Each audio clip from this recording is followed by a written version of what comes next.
And now, ladies and gentlemen, the President of the United States.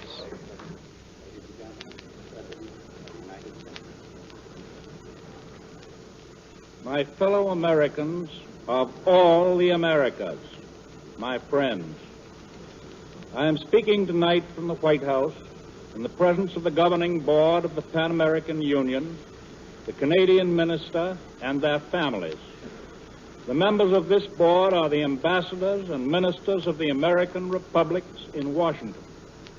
It is appropriate that I do this, for now as never before, the unity of the American republics is of supreme importance to each and every one of us and to the cause of freedom throughout the world. Our future independence is bound up with the future independence of all of our sister republics. The pressing problems that confront us are military and naval problems. We cannot afford to approach them from the point of view of wishful thinkers or sentimentalists. What we face is cold, hard fact. The first and fundamental fact is that what started as a European war has developed, as the Nazis always intended it should develop, into a war for world domination. Adolf Hitler never considered the domination of Europe as an end in itself. European conquest was but a step toward ultimate goals in all the other continents. It is unmistakably apparent to all of us that unless the advance of Hitlerism is forcibly checked now, the Western Hemisphere will be within range of the Nazi weapons of destruction.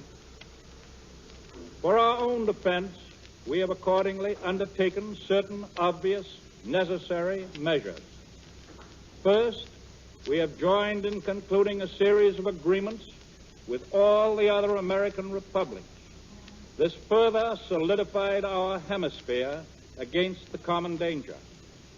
And then, a year ago, we launched and are successfully carrying out the largest armament production program we have ever undertaken.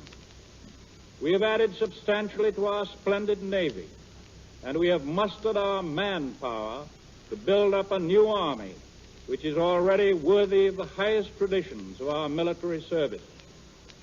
We instituted a policy of aid for the democracies, the nations which have fought for the continuation of human liberties.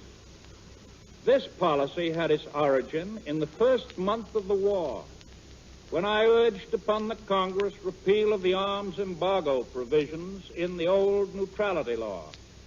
And in that message of September 1939, I said, I should like to be able to offer the hope that the shadow over the world might swiftly pass. I cannot. The facts compel my stating with candor that darker periods may lie ahead. In the subsequent months, the shadows did deepen and lengthen, and the night spread over Poland, Denmark, Norway, Holland, Belgium, Luxembourg, and France. In June 1940, Britain stood alone, faced with the same machine of terror which had overwhelmed her allies. Our government rushed arms to meet her desperate needs. In September 1940, an agreement was completed with Great Britain for the trade of 50 destroyers for 8 important offshore bases. And in March 1941, this year, the Congress passed the Lend-Lease Bill and an appropriation of $7 billion to implement it. This law realistically provided for material aid for the government of any country whose defense the President deems vital to the defense of the United States. Our whole program of aid for the democracies has been based on hard-headed concern for our own security and for the kind of safe and civilized world in which we wish to live. Every dollar of material that we send helps to keep the dictators away from our own hemisphere. And every day that they are held off gives us time to build more guns and tanks and planes and ships. We have made no pretense about our own self-interest in this aid. Great Britain understands it, and so does Nazi Germany. And now, after a year, Britain still fights gallantly on a far-flung battle line. We have doubled and redoubled our vast production, increasing month by month our material supply of the tools of war for ourselves and for Britain and for China, and eventually for all the democracies. The supply of these tools will not fail. It will increase. With greatly augmented strength, the United States and the other American republics now chart their course in the situation of today. Your government knows what terms Hitler, if victorious, would impose. They are indeed the only terms on which he would accept a so-called negotiated peace. And under those terms, Germany would literally parcel out the world, hoisting the swastika itself over vast territories and populations, and setting up puppet governments of its own choosing, wholly subject to the will and the policy of a conqueror. To the people of the Americas, a triumphant Hitler would say, as he said after the seizure of Austria, and as he said after Munich, and as he said after the seizure of Czechoslovakia, I am now completely satisfied. This is the last territorial readjustment I will seek. And he would, of course, add, all we want is peace and friendship and profitable trade relations with you in the new world. Were any of us in the Americas so incredibly simple and forgetful as to accept those honeyed words, what would then happen? Those in the New World who were seeking profits would be urging that all that the dictatorships desired was peace. They would oppose toil and taxes for more American armament. And meanwhile, the dictatorships would be forcing the enslaved peoples of their old world conquests into a system they are even now organizing to build a naval and air force intended to gain and hold and be master of the Atlantic and the Pacific as well. They would fasten an economic stranglehold upon our several nations. Quislings would be found to subvert the governments in our republics, and the Nazis would back their fifth columns with invasion if necessary. No, I am not speculating about all this. I merely repeat what is already in the Nazi Book of World Conquest. They plan to treat the Latin American nations as they are now treating the Balkans. They plan then to strangle the United States of America and the Dominion of Canada. The American laborer would have to compete with slave labor in the rest of the world. Minimum wages, maximum hours, nonsense. Wages and hours fixed by Hitler. The dignity and power and standard of living of the American worker and farmer would be gone. Trade unions would become historic relics and collective bargaining a joke. Farm income? What happens to all farm surpluses without any foreign trade? The American farmer would get for his products exactly what Hitler wanted to give. And the farmer would face obvious disaster and complete regimentation. Tariff walls, Chinese walls of isolation would be futile. Freedom to trade is essential to our economic life. We do not eat all the food we produce. We do not burn all the oil we can pump. We do not use all the goods we can manufacture. It would not be an American wall to keep Nazi goods out. It would be a Nazi wall to keep us in. The whole fabric of working life as we know it, business and manufacturing, mining and agriculture, all would be mangled and crippled under such a system. Yet to maintain even that crippled independence would require permanent conscription of our manpower. It would curtail the funds we could spend on education, on housing, on public works, on flood control, on health. And instead, we should be permanently pouring our resources into armaments. And year in and year out, standing day and night watch against the destruction of our cities. Yes, even our right of worship would be threatened. The Nazi world does not recognize any God except Hitler. For the Nazis are as ruthless as the communists in the denial of God. What place has religion, which preaches the dignity of the human being, the majesty of the human soul, in a world where moral standards are measured by treachery and bribery and fifth columnists? Will our children, too, wander off, goose-stepping in search of new gods? We do not accept, we will not permit this Nazi shape of things to come. It will never be forced upon us if we act in this present crisis with the wisdom and the courage which have distinguished our country in all the crises of the past. Today, the Nazis have taken military possession of the greater part of Europe. In Africa, they have occupied Tripoli and Libya, and they are threatening Egypt, the Suez Canal, and the Near East. But their plans do not stop there, for the Indian Ocean is the gateway to the Farther East.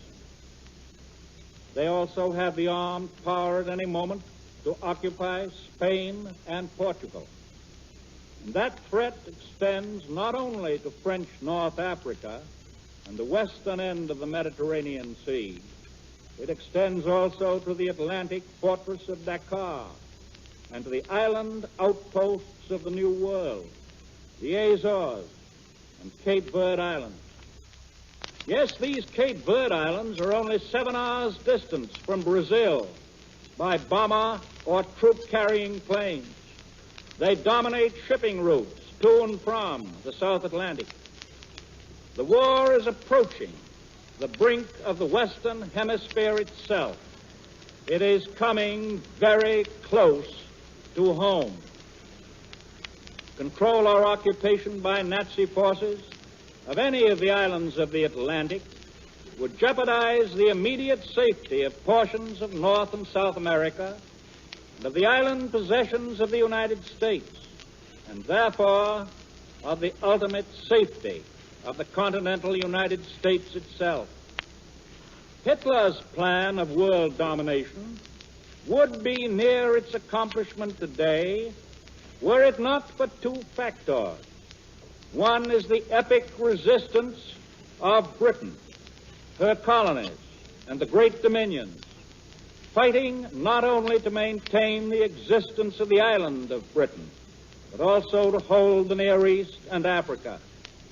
The other is the magnificent defense of China, which will, I have reason to believe, increase in strength. And all of these together are preventing the Axis from winning control of the seas by ships and aircraft. The Axis powers can never achieve their objective of world domination unless they first obtain control of the seas.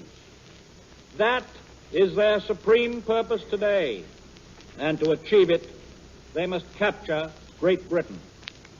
They could then have the power to dictate to the Western Hemisphere no spurious argument, no appeal to sentiment, no false pledges like those given by Hitler at Munich can deceive the American people into believing that he and his Axis partners would not, with Britain defeated, close in relentlessly on this hemisphere of ours.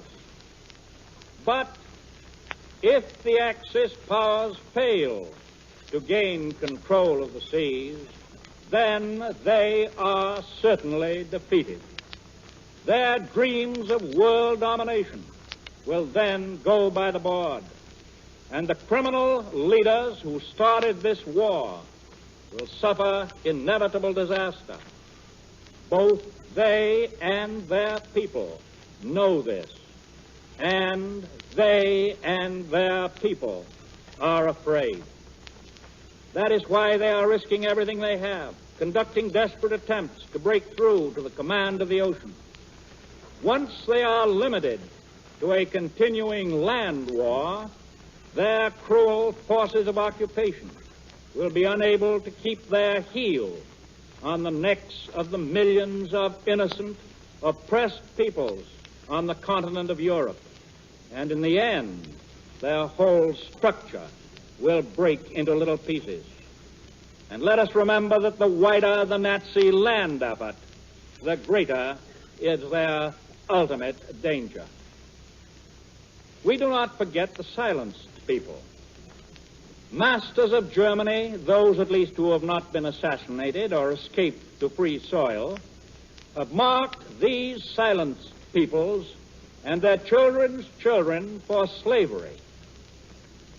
But those people, spiritually unconquered, Austrians, Czechs, Poles, Norwegians, Dutch, Belgians, Frenchmen, Greeks, Southern Slavs, yes, even those Italians and Germans who themselves have been enslaved, will prove to be a powerful force in the final disruption of the Nazi system. All freedom, meaning freedom to live and not freedom to conquer and subjugate other peoples, depends on freedom of the seas. All of American history, North, Central, and South American history, has been inevitably tied up with those words, freedom of the seas. Since 1799, 142 years ago, when our infant Navy made the West Indies and the Caribbean and the Gulf of Mexico safe for American ships, since 1804 and 1805, when we made all peaceful commerce safe from the depredations of the Barbary pirates, since the War of 1812, which was fought for the preservation of sailors' rights, since 1867, when our sea power made it possible for the Mexicans to expel the French army of Louis Napoleon, we have striven and fought in defense of freedom of the seas. Freedom of the seas for our own shipping, for the commerce of our sister republics, for the right of all nations to use the highways of world trade, and for our own safety. During the First World War, we were able to escort merchant ships by the use of small cruisers and gunboats and destroyers, and that type, called convoy, was effective against submarines. In this Second World War, however, the problem is greater. It is different, because the attack on the freedom of the seas is now fourfold. First, the improved submarine. Second, the much greater use of the heavily armed raiding cruiser or the hit-and-run battleship. Third, the bombing airplane, which is capable of destroying merchant ships 700 or 800 miles from its nearest base. And fourth, the destruction of merchant ships in those ports of the world that are accessible to bombing attack. The Battle of the Atlantic now extends from the icy waters of the North Pole to the frozen continent of the Antarctic. Throughout this huge area, there have been sinkings of merchant ships in alarming and increasing numbers by Nazi raiders or submarines. There have been sinkings even of ships carrying neutral flags. There have been sinkings in the South Atlantic, off West Africa and the Cape Verde Islands, between the Azores and the islands off the American coast, and between Greenland and Iceland. Great numbers of these sinkings have been actually within the waters of the Western Hemisphere itself.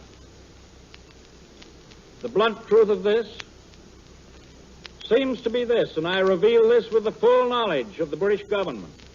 The present rate of Nazi sinkings of merchant ships is more than 3 times as high as the capacity of British shipyards to replace them.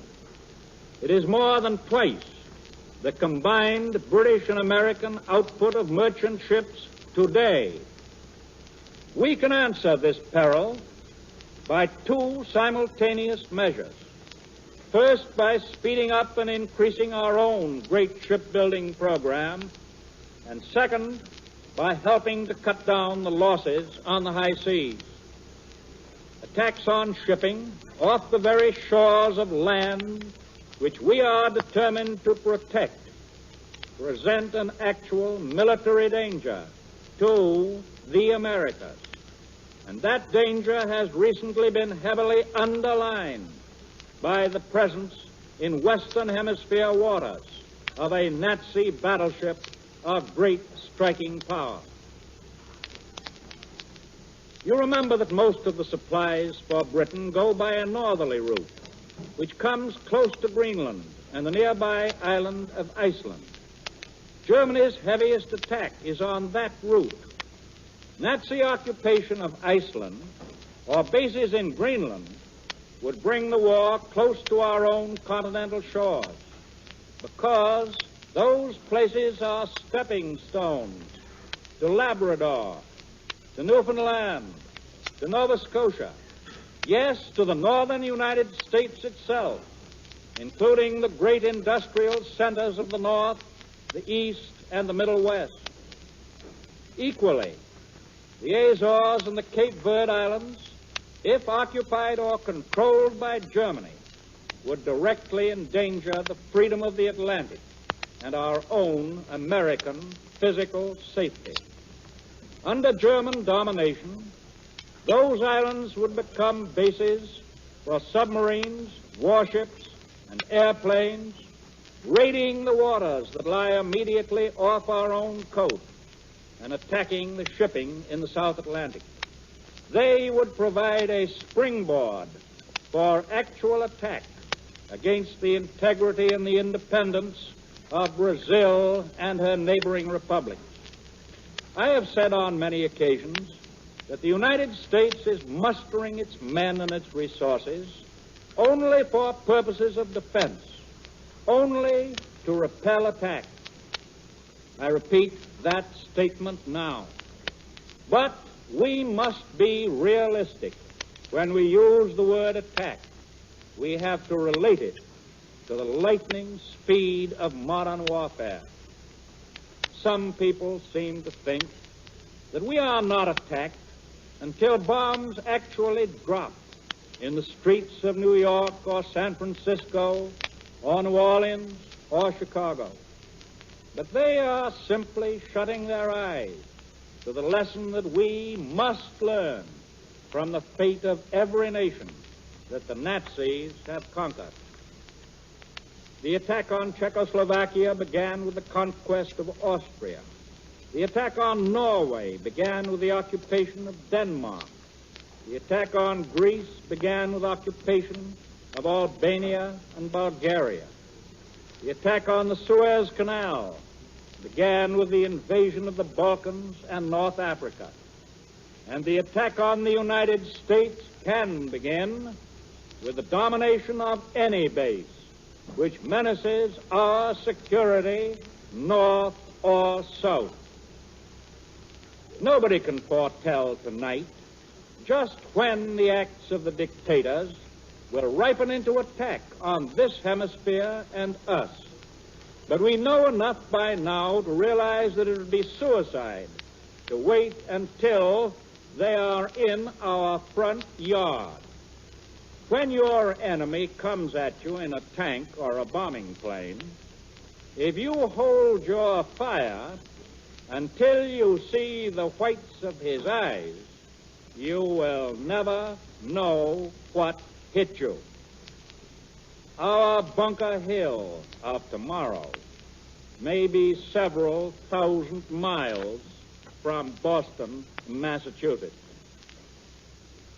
Anyone with an atlas, anyone with a reasonable knowledge of the sudden striking force of modern war knows that it is stupid to wait until a probable enemy has gained a foothold from which to attack. Old-fashioned common sense calls for the use of a strategy that will prevent such an enemy from gaining a foothold in the first place. We have accordingly extended our patrol in North and South Atlantic waters. We are steadily adding more and more ships and planes to that patrol. It is well known that the strength of the Atlantic fleet has been greatly increased during the past year and that it is constantly being built up. These ships and planes warn of the presence of attacking raiders on the sea, under the sea, and above the sea. The danger from these raiders is, of course, greatly lessened if their location is definitely known. And we are thus being forewarned. We shall be on our guard against efforts to establish Nazi bases closer to our hemisphere. The deadly facts of war compel nations for simple preservation to make stern choices. It does not make sense, for instance, to say, I believe in the defense of all the Western Hemisphere, and in the next breath to say, I will not fight for that defense until the enemy has landed on our shores. If we believe in the independence and the integrity of the Americas, we must be willing to fight to defend them just as much as we would fight for the safety of our own homes.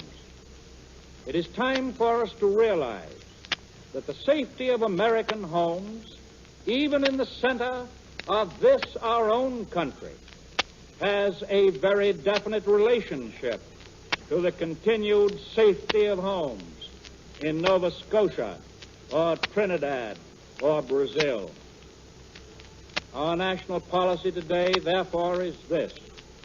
First, we shall actively resist wherever necessary, and with all our resources, every attempt by Hitler to extend his Nazi domination to the Western Hemisphere. As a military force, we were weak when we established our independence, but we successfully stood off tyrants, powerful in their day, tyrants who are now lost in the dust of history. Odds meant nothing to us then. Shall we now, with all our potential strength, hesitate to take every single measure necessary to maintain our American liberty? Our people and our government will not hesitate to meet that challenge.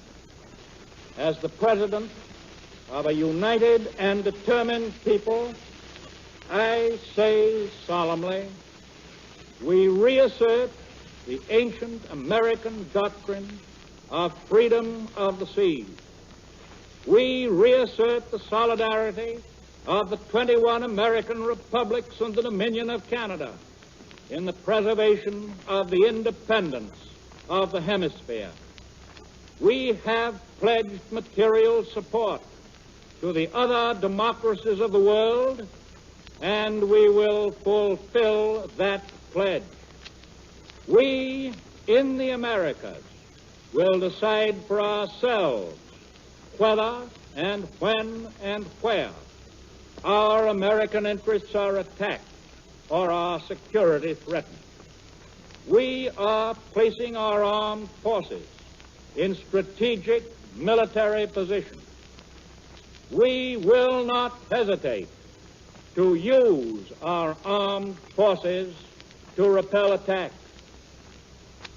We reassert our abiding faith in the vitality of our constitutional republic as a perpetual home of freedom, of tolerance, and of devotion to the Word of God.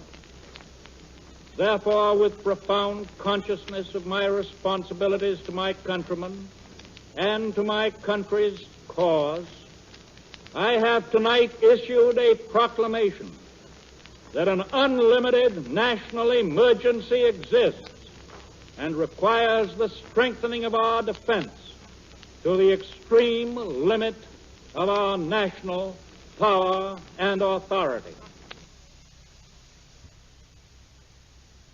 The nation will expect all individuals and all groups to play their full part without selfishness and without doubt that our democracy will triumphantly survive. I repeat the words of the signers of the Declaration of Independence.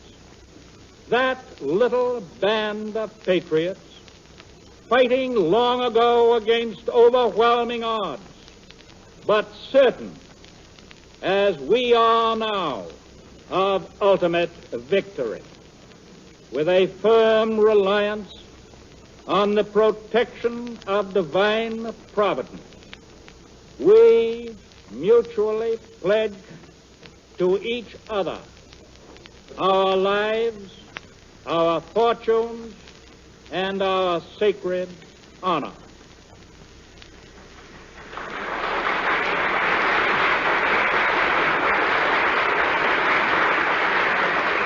Ladies and gentlemen, the world has heard the President of the United States, who spoke tonight from the East Room of the White House. Delivering the fireside chat was arranged after the cancellation of his remarks planned for the Pan American reception in honor of the President and Mrs. Roosevelt.